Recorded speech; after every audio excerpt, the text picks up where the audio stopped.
کبھی پڑھتے ہیں نا آپ، جب اس کو میننگز کے ساتھ سمجھ کر پڑھو نا، اس کا معنی کیا تمہیں پتا چلے کہ اللہ کیا کہہ رہا ہے. اعوذ باللہ من الشیطان الرجیم، یا اللہ مجھ کو اپنی پناہ میں لے. کیا مانا؟ یا اللہ مجھ کو اپنی کس سے ڈرنے کے لیے؟ کس کے شر سے؟ شیطان سے. یا اللہ مجھ کو اپنی پناہ میں. یہ کہتے ہیں ہم تو رسول پڑھتے ہیں، اعوذ باللہ پڑھ دو جی، اعوذ باللہ پڑھ دو جی. اس نیت کے ساتھ پڑھے یا اللہ مجھ کو اپنی پناہ میں. میں کمزور آدمی، شیطان بڑا طاقتور ہے، میں اپنے آپ کو تیری پناہ میں دیتا ہوں کہ تک شیطان سے بچ. ہم بسم اللہ پڑھتے ہیں. بسم اللہ کا معنی کیا ہوتا ہے؟ بسم اللہ الرحمن الرحیم. کیا معنی ہے؟ شروع اللہ کے نام سے، شروع اللہ کے نام سے جو رحمان. جب یہ نیت ہوتی ہے میں اپنے کام کی ابتدا کر رہا ہوں اپنے رب کے نام سے، نیت ہوتی ہے. میں پانی پینے لگا ہوں رب کے نام سے، نیت ہوتی ہے. اور رحمان اور رحیم کی برکت اس کے اندر داخل ہو چکی. ہماری نیتیں خراب ہو چکی ہیں. برادران اسلام، چونکہ میں بہت زیادہ ٹائم لے چکا ہوں، آخری بات کر کے ختم کر. تقریر میری مکمل نہیں ہوئی لیکن میں آخری بات ختم کر کے ختم کر. قرآن کہہ رہا ہے لقد من اللہ علی المؤمنین اذ بعث فیہم رسولا من انفسہم یتلو علیہم آیاتہ ویزکیہم. میرا محبوب وہ جو تمہارے دلوں کو صاف کرے، پاک کرے، گناہگار دلوں کو دھو دے. رب ذوالجلال اس کے لیے کوئی نمازیں پڑھنے کی ضرورت ہے، اس کے لیے کوئی حج کرنے کی ضرورت ہے، اس کے لیے کوئی زکوٰۃ دینے کی ضرورت ہے. رب فرمائے گا سارا کچھ کرنے کی ضرورت ہے. لیکن جو وصف میں اپنے نبی کو عطا کر دیا ہے نا، یہ وصف ایسا وصف ہے جو شخص اس کے ہاتھ میں ہاتھ دیتا ہے، اور چاہے اسے نماز نہ پڑھی ہو، چاہے اسے زکوٰۃ نہ دی ہو، چاہے اسے حج نہ کیا ہو، اللہ اس کے دل کو پاک و صاف کرے. بغیر نمازیں پڑھے فقط ہاتھ میں دینے سے اس کا دل پاک صاف ہو جاتا ہے.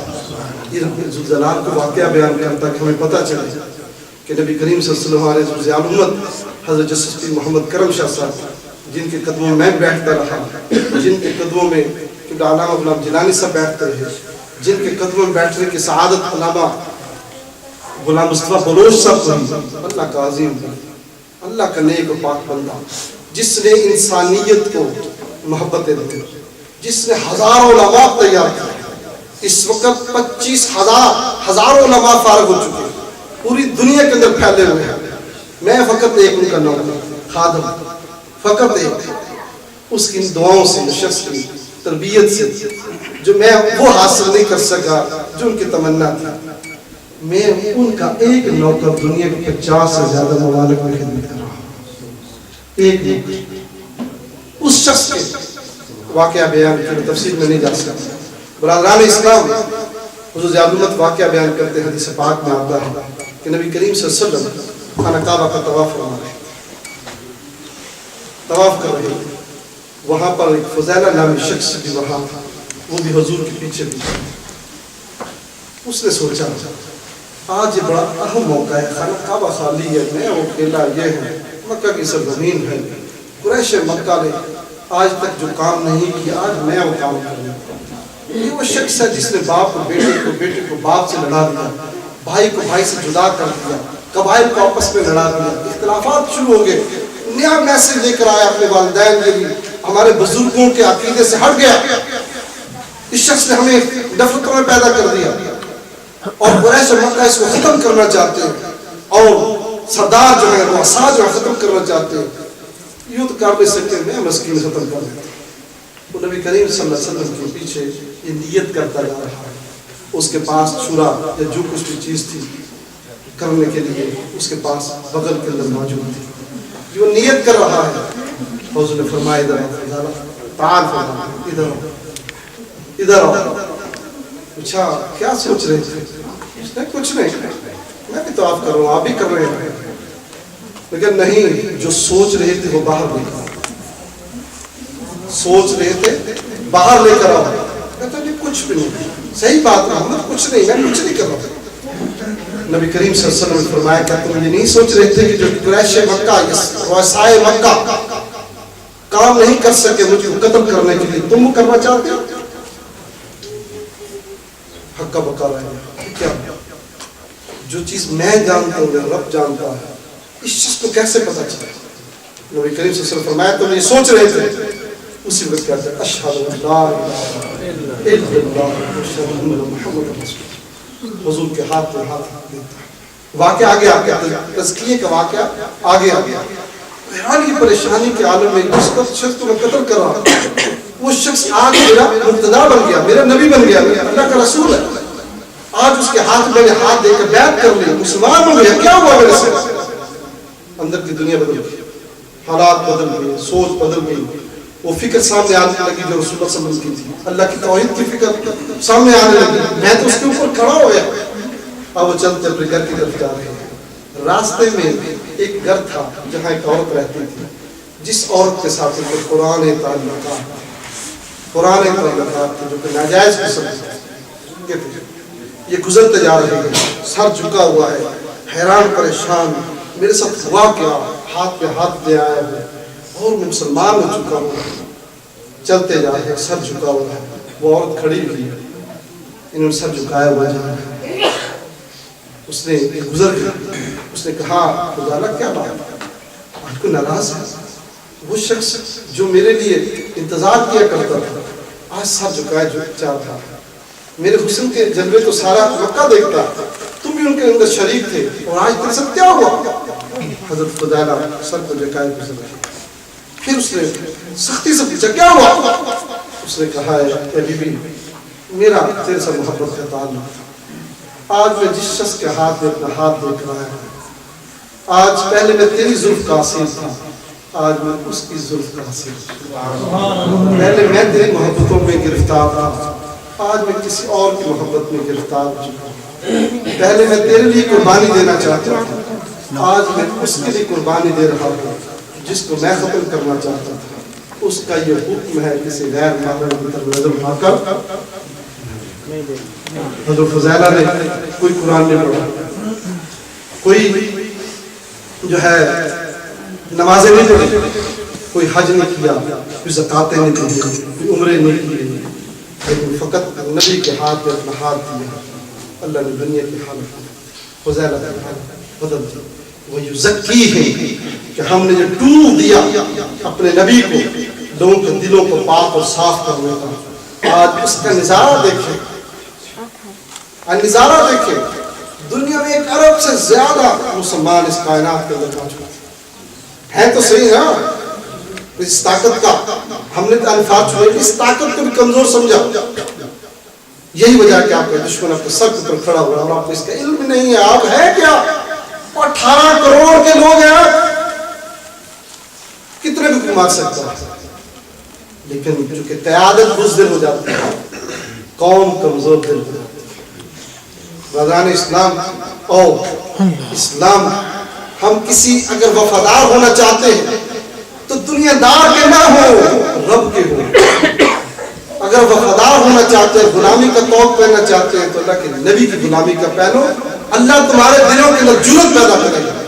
جب ایسے شخص کی غلامی کا توق پہنو گے، ایسے شخص کو لیڈر بناؤ گے جو خود بزدل ہے، وہ پوری قوم کو بزدل ہے۔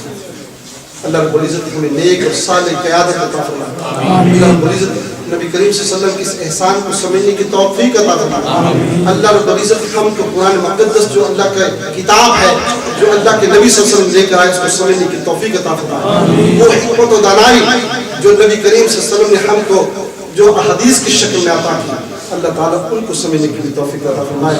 میں ہمارے دیگر آخر کے اندر پھر قبلہ علامہ غلام مصطفیٰ بلوچ صاحب کا دل کے تھا گہرائیوں سے شکر گزار ہوں، اور میں نے قبلہ غلام جیلانی صاحب کو تکلیف دی کہ میرے ساتھ آپ چلے، سفر میرے ساتھ ہوگا، اور دوسرا یہ کہ میرے پرانے یہ دوست ہیں، میرا شیف سے ہم خارج و تحصیل ہوئے بھی تقریباً اسی دور میں ہوئے، 4 سال ہم ایک کمرے کے اندر رہے، 1 سال کی FA کی کلاس ہم نے اکٹھی پڑھی، محبت کا رشتہ آج تک موجود ہے۔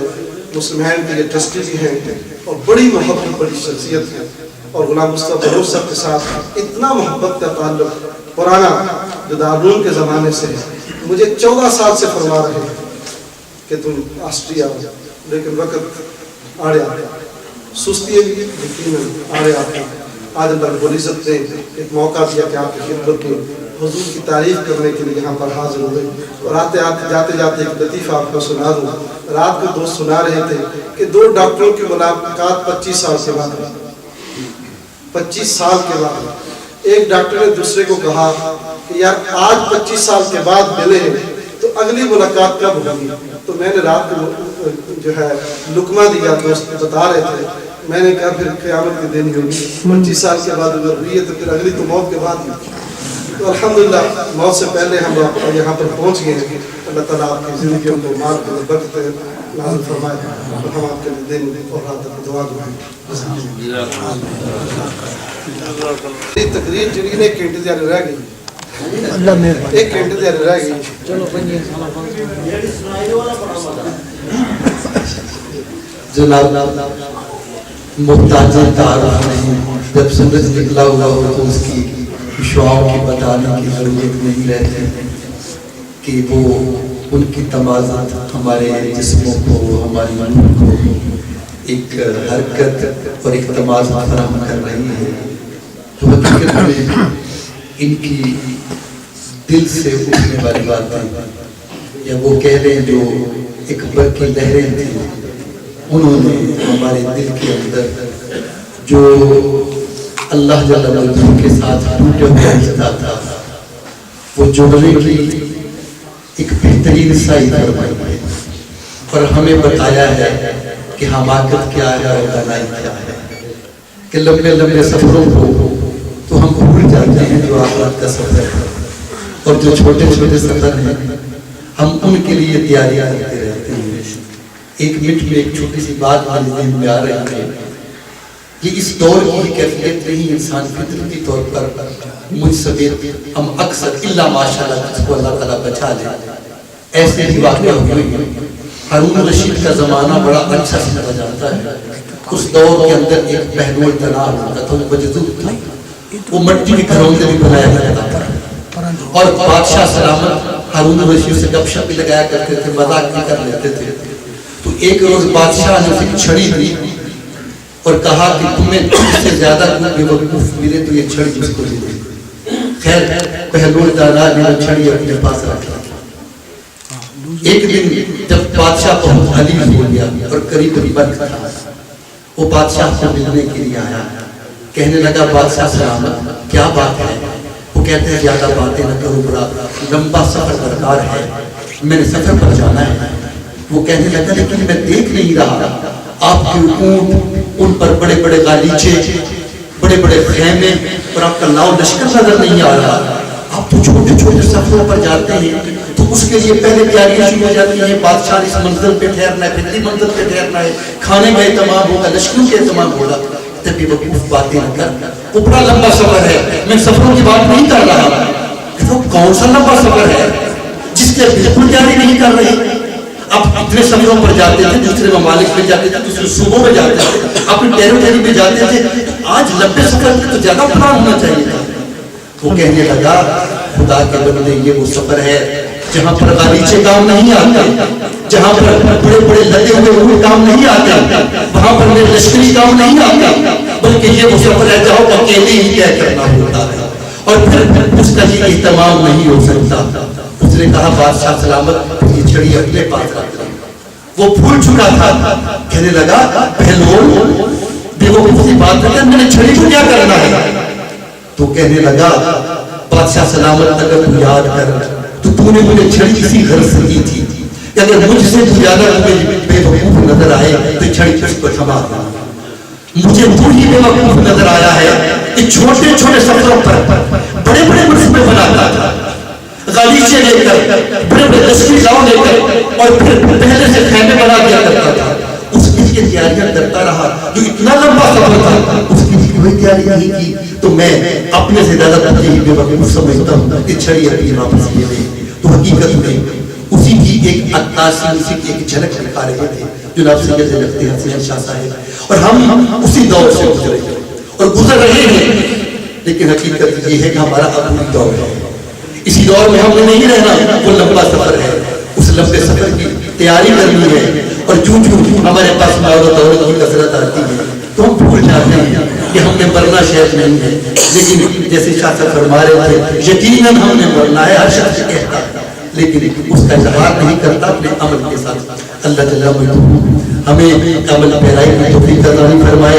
میں مسجد المدینہ کی طرف سے تمام بھائیوں کا، بہنوں کا، بچوں کا جو یہاں پر شریک ہوئے ان کا تہ دل سے شکریہ ادا کرتا ہوں، اور بالخصوص آپ اتنی لمبی سٹنگ میں تشریف فرما رہے ہیں اور آپ نے بڑے صبر حوصلہ کے ساتھ بڑی موعظانہ نصیحتیں سنی۔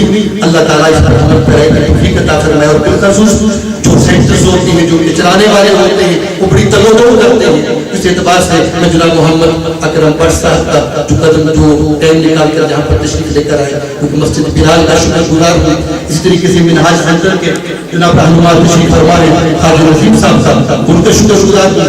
ہمارے پاس شیخ عبدالرحیم صاحب تشریف رکھتے ہیں مسجد ابراہیم کی طرف سے، ان کا شکر گزار ہوں، اور بالخصوص ہمارے ترکی بھائی بالخصوص ان کا شکر گزار ہوں۔ تسیلان کے دار جواب اٹھاؤں اور فون کی حبت مصرے شفراتی دار بھی پیشان کروں اب دوست ویہاں کے ساتھ تاسم دی ویلی دی فون کو مصرے دیر سے سو آدھر ہے سکتے جانے رکھیں ان تاسم شکر ہے بات کیا شکر ہے انشاءاللہ اللہ کے لئے سزام الامرین سزام الحائل انشاءاللہ we are of right by this we are Muslim سزام الامرین اور میں تمام کا پھر شکر گزار ہوں۔ آخر میں چند کلمات ہدیت دوستانہ کے لیے میں قاری شبیر صاحب کی گزارش کروں گا کہ چند اشعار کہہ دیں اور اس کے بعد سلام کے بعد